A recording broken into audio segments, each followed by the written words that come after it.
Et regardez, Ferrari fait encore des essais très privés à Monza. Ferrari a organisé une courte séance d'essais à Monza dans des conditions suscitant la curiosité quant à ses futures évolutions. Alors je trouve qu'ils font beaucoup d'essais, Ferrari, quand même. Ferrari a pris la piste de Monza ce vendredi pour une journée de tournage qui s'est déroulée à huis clos. Des tests qui attisent inévitablement la curiosité. À une semaine du Grand Prix d'Espagne, où la Scuderia a prévu de se présenter avec des évolutions sur sa F1 75. Compte tenu de ce roulage très exceptionnel, qui n'est pas dans les habitudes de Ferrari en cours de saison, l'écurie a également fait appel à un renforcement de la sécurité autour du circuit afin d'empêcher les tifosi d'y accéder. Des barrières ont été installées au niveau des routes desservant Monza, d'où une photo espion a tout de même émergé montrant partiellement la F1 75 au Man Charles Leclerc. Oui, bah du coup, il y a quand même quelqu'un qui a réussi à s'approcher suffisamment pour prendre cette photo, effectivement.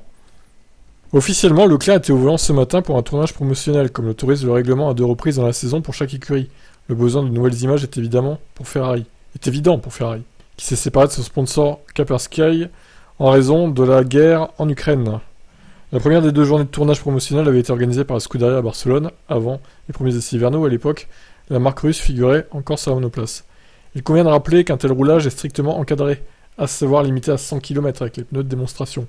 Néanmoins, Ferrari pourrait bien avoir saisi l'occasion pour tester des nouveautés et collecter des données importantes en piste au cours des 17 tours de circuit qui lui étaient alloués.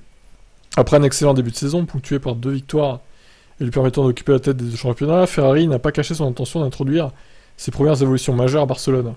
Le tout alors que Red Bull a pris l'avantage dans les 2 derniers Grands Prix.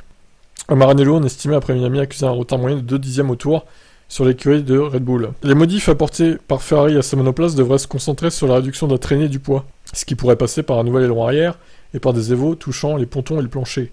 La photo volée à Monza ne paraît pas distinguer le moindre changement, même si on peut remarquer que le DRS est de couleur grise, tendant à confirmer qu'il s'agit d'un nouvel élément. Pour ce qui est du poids, Ferrari chercherait à gagner jusqu'à 700 grammes en retirant un film transparent utilisé sur sa livrée, toujours dans le but de se rapprocher du poids minimum réglementaire, fixé en début de saison à 798 kg. Ce changement serait bénéfique, tout en étant peu ressenti sur le plan esthétique, car la couleur de la monoplace ne serait affectée que dans certaines conditions de luminosité bien spécifiques.